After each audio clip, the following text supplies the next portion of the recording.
Thank you for rejoining. Now, please let us have a case study. Do you have any project that have two certificates for the same project in your company? Okay. So,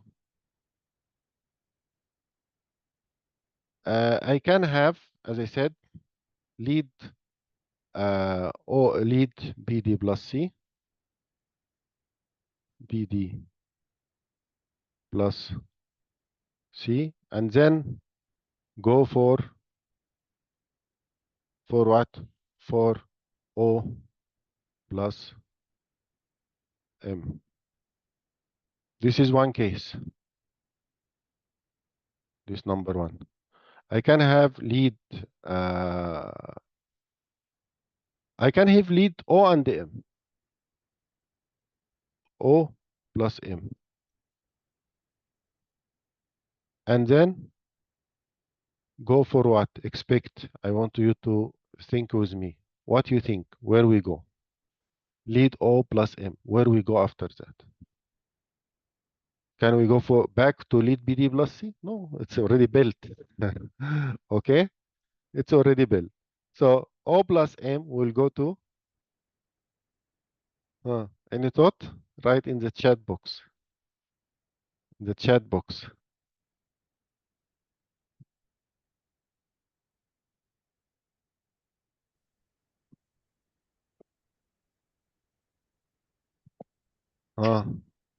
Okay. ID plus C. ID plus C. Cool.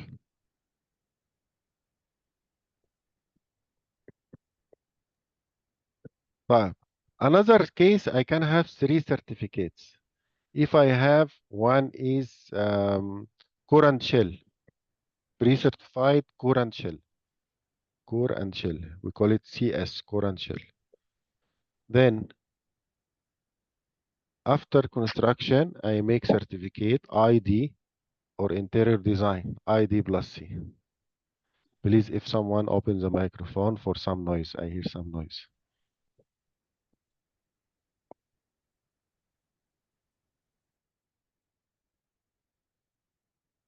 Okay, core and shell, then ID plus C, or after that, I can go for what? For O plus M. So the building obtained three certificates. Three certificates. Are you with me here? Okay.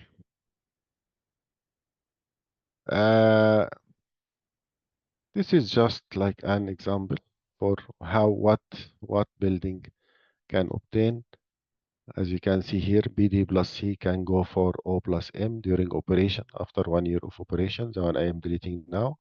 O plus M then can go for ID plus C, or ID plus C can go for O and M, whichever comes first. Core and shell, after you finish the building, you do the finishes. When you do the finishes, you take ID plus C, and finally, after 1 year of operation, you take O plus M.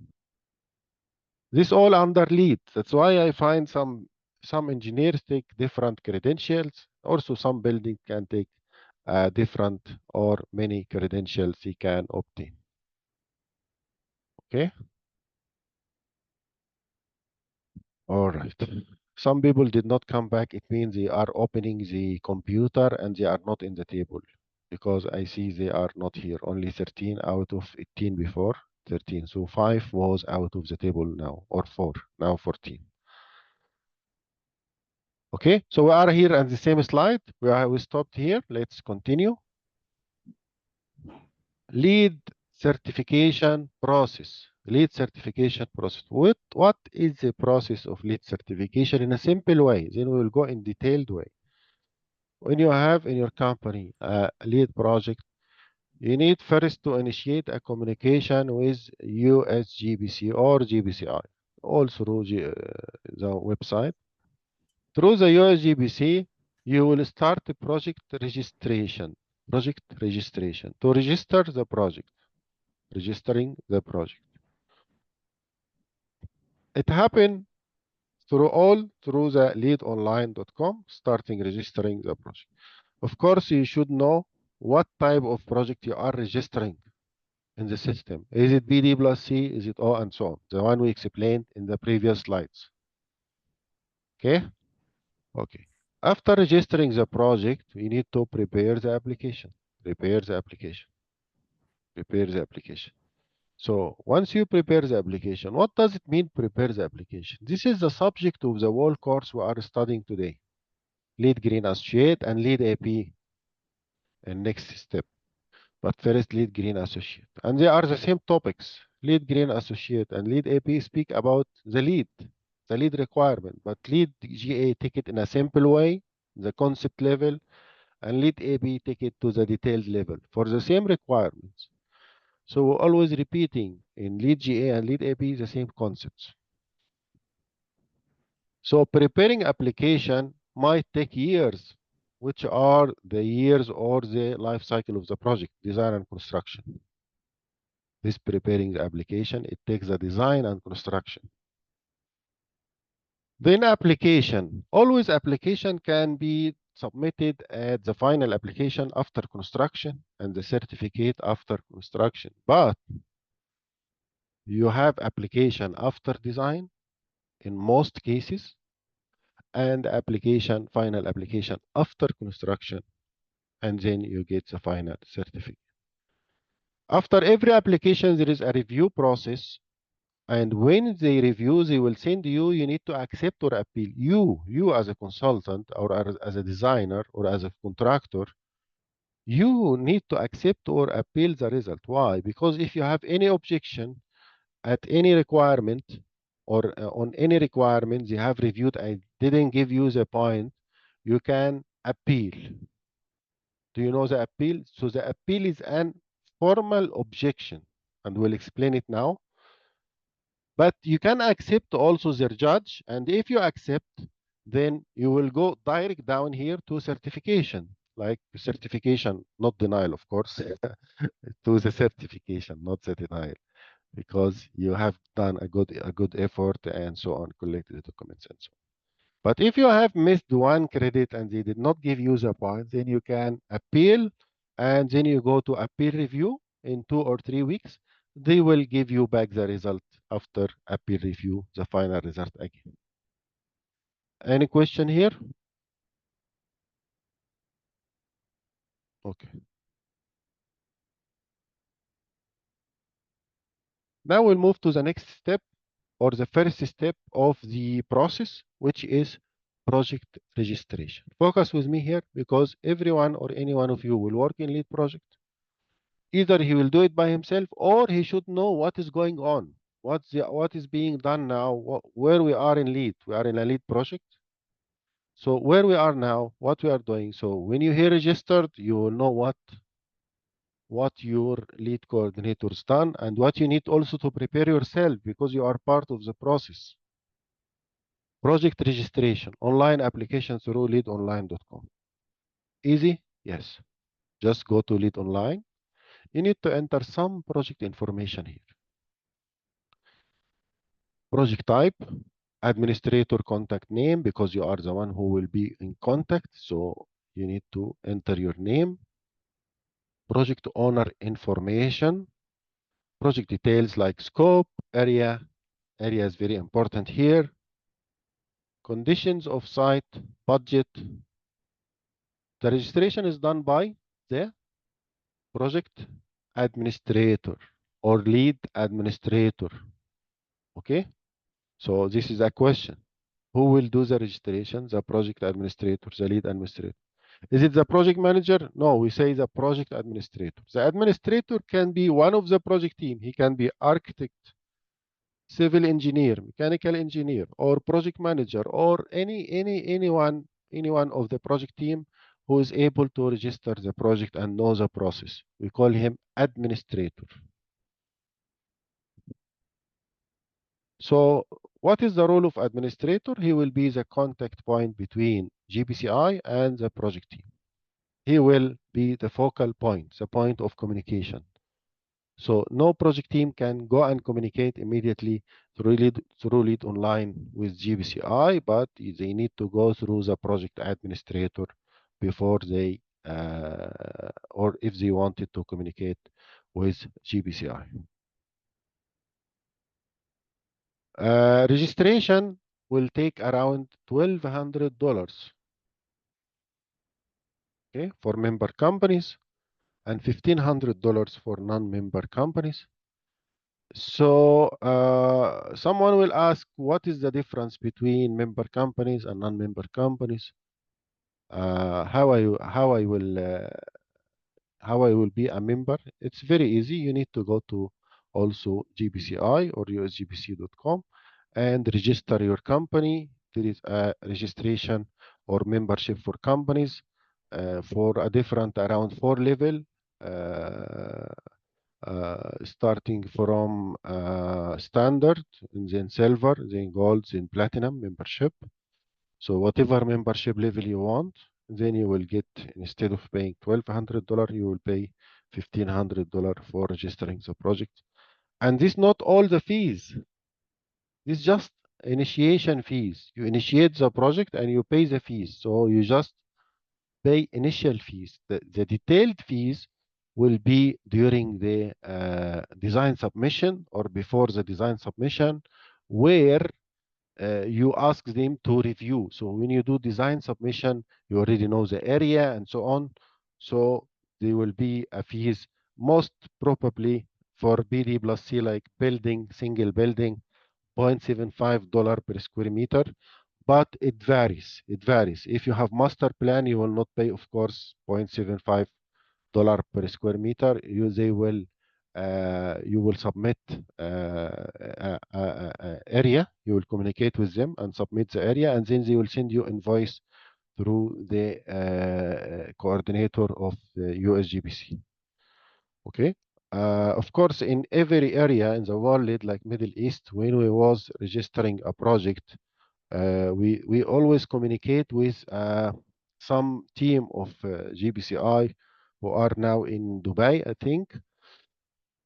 So there will be very easy communication through even emails. You can tell them, I want to pay the fees because I am submitting the design. They will tell you, okay, we send the invoice. They send you the invoice, your company pay, and so on. Okay, so there is many process for all department, including financial or cost department, where they will initiate this process of payment to GBCI, the fees to GBCI. So before the submission of design, there is another fees, as I said, detailed fees now based on design and construction. So, and also um, uh, these fees can be divided into two parts or one part, depend on the project type. If the project is only design, like LEED cities and communities, it will be submitted only once. Okay. But in some cases submitted in parts based on the project phases.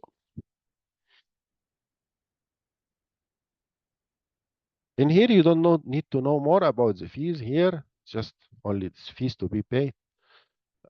When you register the project admin assign responsibilities to team member for each prerequisite and the credit. What is prerequisite and what is credit? This is like a mandatory requirement and optional requirement. Prerequisite is mandatory, you must do, you shall do, credits. And we will explain in the next few slides what is the difference between prerequisites and credits.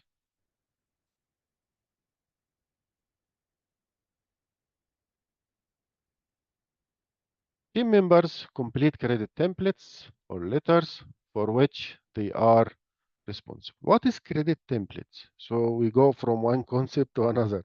So what is credit template? Uh, this is a prerequisite or credits. We call it a mandatory or optional. Both are requirements. Both are requirements. So every requirement, either credit or prerequisite, it have, of course, a form, a paper which state what you should do, what you will do, and so on, and what are the detailed requirements, measuring water, what you will measure, what you need to, information you need to input. So where you input that? In the template. But here they give it a names like letter template, credit letters, whatever you know already now. So credit templates, or templates, or letter templates. Okay. The credits to be submitted during design and construction, as we said. So we always have design submission and construction submission. Usually, construction submission is just a complementary to the design because, like as built, like we have built something that changed from the design. So we need to have the final documentation, construction documents, final calculation, and so on done by contractor. In the design, you may have still concepts and you will just submit what you have as a concept for the design requirements and so on. But in construction, you will have detailed calculation, final calculation. Okay. So credit templates to be signed by the declarant. Here's a question, and that always come in the exam. The credit templates come to be signed by declarant. Some people tell me, oh, it should be signed by project manager. Um, Whatever you are, you have internal process. But for GPCI, they just want the person who is specifically expert in this area. Like mechanical work should be signed by declarant who is mechanical engineer. Architectural work should be signed by an engineer or architectural template. We say credit letters or credit templates here. So architect who sign in the credit template, he will sign to his design. So not the project manager, not managerial position or whatever. No, the declarant is the person responsible for the work itself. This come in the exam as exam question, and I will take with you some exams now or tests. You will have also a task because we need also to know who is following up with us and who is not following, just to open the laptop and not listening to us.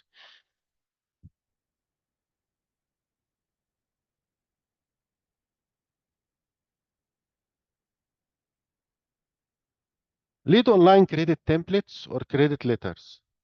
It's a dynamic PDF. You know the PDF that you can change and input information, dynamic PDF file used for project team member. This is the definition of lead credit template or credit letter or letter templates. Okay, again. So dynamic PDF used by project team members to do calculation. Sometimes in the PDF itself, there are built-in calculator where you just enter the data, it will calculate the results, which is great. And Lead developed too much from 2005 to 2025. So fill the data related to the project and upload supporting documentation. So always I have for every credit, let me say for every requirement, not credit and the prerequisite, so you're not confused. For every requirement, there is a credit template or credit letter. So you need to fill this with the general data and then attach specific calculation or documents or drawings to the credit template or letter. Okay, this is clear. This is how you do the documentation: credit template and attach documentation. Any question here?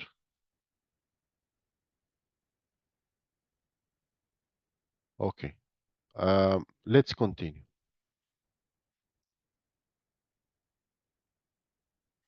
A question here, you did not ask where I get the credit templates. When you register the project, you pay $1,200, the one we said in the previous slides, or $1,500 if your company is a member. The next step, they will send you confirmation of registration along with the credit templates and the credit letter and other resources that will help you start the process.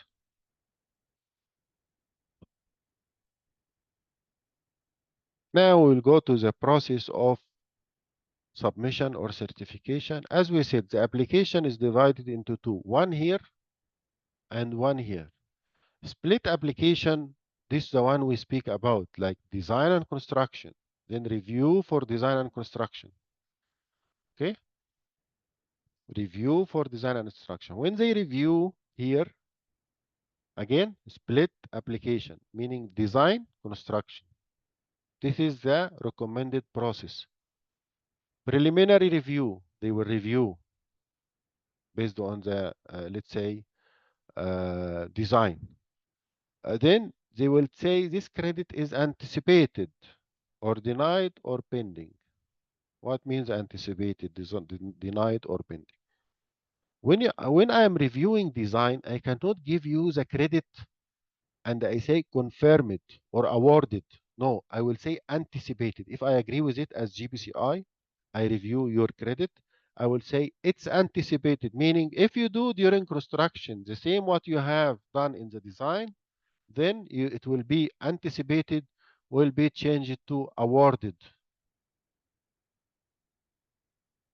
Anticipated will be finally changed to awarded. Then you get the certificate. Okay, so anticipated after design is a good thing. Denied is not a good thing, meaning they reject it from the design phase, they reject it.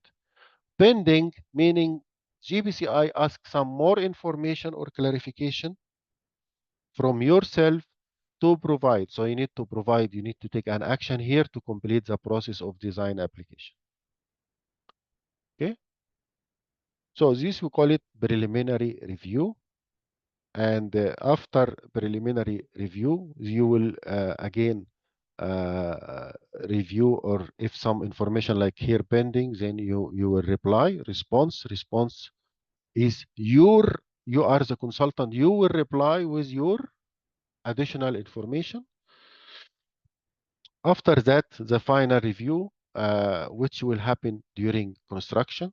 So this will be like application, then again construction application. Then will be final review, credit anticipated or design or denied, sorry.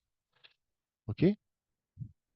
Then if construction, if you do this during construction, it will be final review, credit awarded or denied. So this is final review, design will be anticipated or denied. Final review, if you are doing construction, it will be awarded or denied. Awarded means confirmed. You already achieved the points, then you achieve the certification level, certified silver, gold, platinum, based on the points you have achieved. Then you get accepted, or you will accept this award. If you accept, then you get the certificate. They will send you the certificate.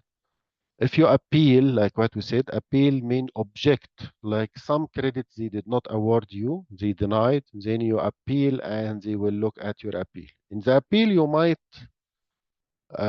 provide some further clarification, further documentation to your submission, so you will help them to rejudge and award the point instead of denial of the point. Okay, any question here? Any issue? Okay.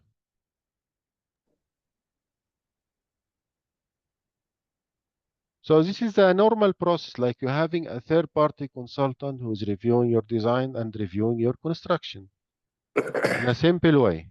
A simple way. The same process can go through a combined application. What is combined? Some companies, they are very sure, or they have done this business many times for similar or almost similar buildings. So or some companies, they really give attention to LEED in the late stage during construction. They still can apply for certification, but in that case, they will do combined application. Like after construction or during construction, they register the project and they submit design and construction documentation in one time. Let's say they will submit immediately the as-built drawings. And of course, this is a risk. Why? Because if they give you a comment, you cannot. Then you will go from LEED silver, LEED gold to LEED silver. or from LEED Silver to LEED Certified only, or to nothing. So it will give a risk and no flexibility to achieve your target score in the exact score you need. The score in this case might be achieved or not. You might achieve gold or not. You might achieve silver or not. So in combined application, unless you know what you are doing and why you are doing combined application, don't do it. Okay, nobody do it. Nobody do it really. I've never seen any project do combined application. Like after construction, whatever designed is designed and built. So what you can do now, you're just reporting now. You're just submitting a documentation. But the real benefit come from split application design. Even in some projects, they will do even pre-design submission, like LEED cities and communities. They have a pre-certification. Even you do concept design still in the initial designs, you can submit and get pre-certificate. And when you submit the design, you get the certificate. So it's really tricky. You need to consider always to start the lead process with the project process. Like you are initiating project management process, initiate lead process. You have project manager, you have lead manager, you have, and so on. Okay, and so on.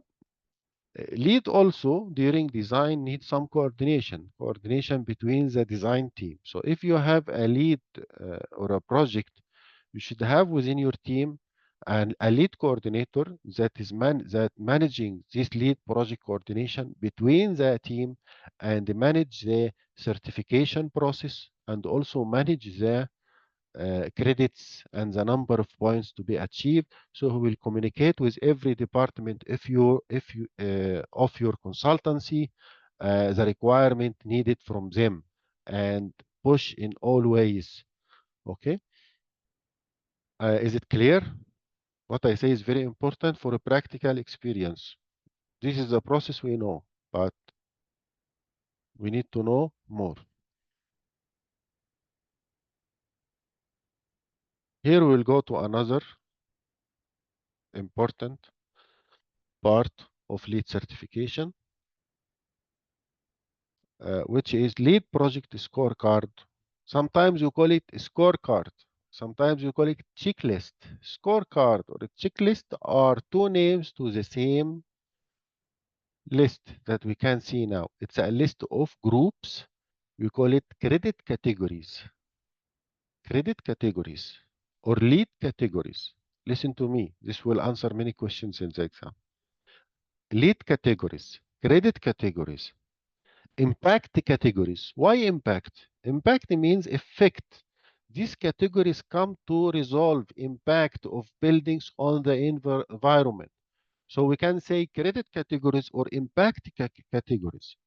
Why? As I said last in the first lecture, LEED comes to reduce or eliminate, or will not say eliminate, reduce the impact of buildings on the surroundings, on the environment. Okay, and provide more healthier building. Okay, so when I say impact categories, it means elite category. It means these categories, huh? These ones. Because later we will have a discussion by the end of this chapter why these impact categories are not equal in score. Here the score 16, here the score is 10. Why? You need to ask yourself. Because they are not equal. So because the impacts are not equal, the categories are not equal. Right? So every category come to resolve an impact. For example, the category location and transportation come to resolve what? The issues related to the location and transportation of the building. If you read here the credits, we call it credit. Every credit give you some points here. We see the credits, you will see that all related to location and transportation. Sustainable site, this related to the site itself, the open space, the rainwater management, the heat island reduction, the light pollution, the construction activity, the site assessment. We will take all these. Huh? We did not start yet. We are speaking about the process, the lead process and the lead management. This is part of the exam, of course. It have more than 16 questions, the exam. The part we are speaking now that we should finish today have more than 16 questions, question exam. Okay, so these are the lead checklist, the scorecard, and so on. Of course, we are not here achieving all these points. There are some points here are mandatory, like here you see prereq. Prereq means prerequisite. It's a required. So it's also kind of requirement, but it's must, like the mandatory exam question. Notice also that the prereq have no points. So you need to do it and you will not be rewarded any point. It's a must only. But you will always be rewarded points based on credits. That's why the credits you can achieve or not, it's up to you. But if you achieve, you will get some points and you will get the certification level you look for, like certified silver, gold, platinum. And we explained that certified, what is the level, which is 40 to 49, silver 50 to 59, gold 60 to 79, platinum 80 plus, and so on. Here you find yes, no, and this mark, question mark. Yes means I will do. They will do it for you. They put it for you here for the prerequisite because here they are saying you must do. Yes. But credits, they don't put any yes or no. You will put by yourself. You will put yes, I will do. No, I will not do. Question mark meaning I'm not sure. And this is not a mandatory. This is for you to arrange your work, to schedule your work, to discuss with your team and management what you will do, what you will not do. Because this everything here have a cost impact, have a schedule impact, have coordination requirements, have design requirements. So have potential. Some credits you can do, some you cannot. Okay, regardless the cost or time. Some credits here possible, sometimes not possible. Some applicable to your area, some not applicable to your area. Of course, they are not two categories only, not two categories. No, there are many. I'll show you now. But I will show you a full scorecard. Then I will come back to explain these concepts. So these are the full group of categories that we will study, and this our next or starting from next class next week, we will take one or two categories every week and study it in details. So in here, integrative process is the first technical category. We are now in the administration part, by the way, administration part, but this is the technical part. Location and transportation, sustainable sites, water efficiency, okay, or WE, energy and atmosphere, or EA, material and resources, or MR, indoor environmental quality, or IEQ, innovation, IN, and regional priority. The last two, we call it bonus categories. Why? Because these categories give you 100 points. Sorry. These categories give you 100 points. This one, these categories give you 100 points. So this one give you 10 points.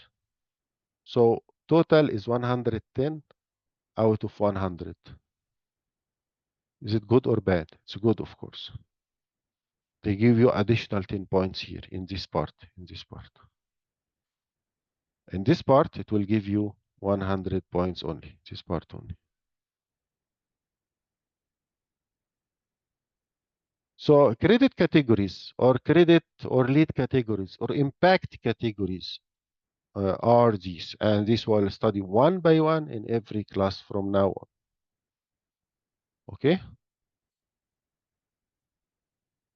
As you can see here, I will back to the part I left, but as you can see here, there are uh, prerequisites and there are credits. Always the prerequisites required, but the credits have always points. Both are requirement and both have templates. We call it credit template or prerequisite template, the one I explained in previous. Uh, so credits are optional requirements, but they award points. Points are awarded when project comply with credit required. If you achieve from all these categories, the one I explained, from all these categories, 40 points to 49 points, you get LEED certified. 50 to 59 points, you get LEED silver. 60 to 79 points, you LEED gold. 80, from starting 80 plus, you get LEED platinum. LEED platinum.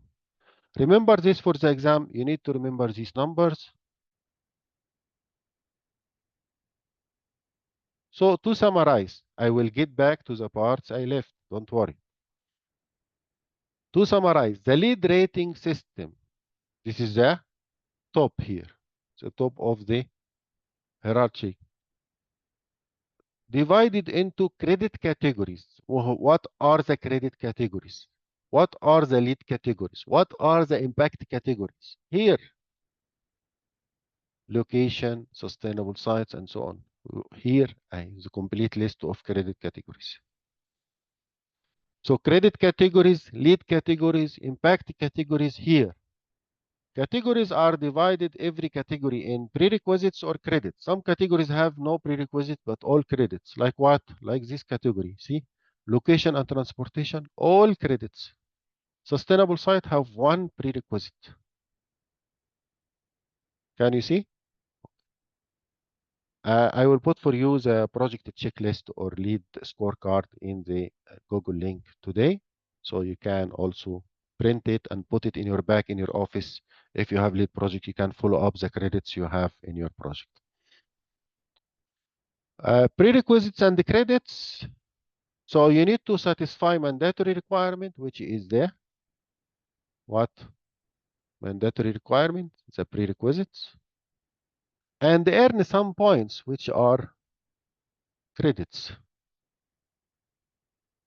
to achieve the LEED level you are aiming or looking for, certified, silver, gold, platinum. What is the platinum requirement? How many points? 80 plus. From 80, you are platinum. 81 platinum. 80 platinum. 81 platinum. 82 platinum, and so on. Okay. I'll give you a break now before we come back to explain this, because some more concepts about LEED for homes and appeal and so on.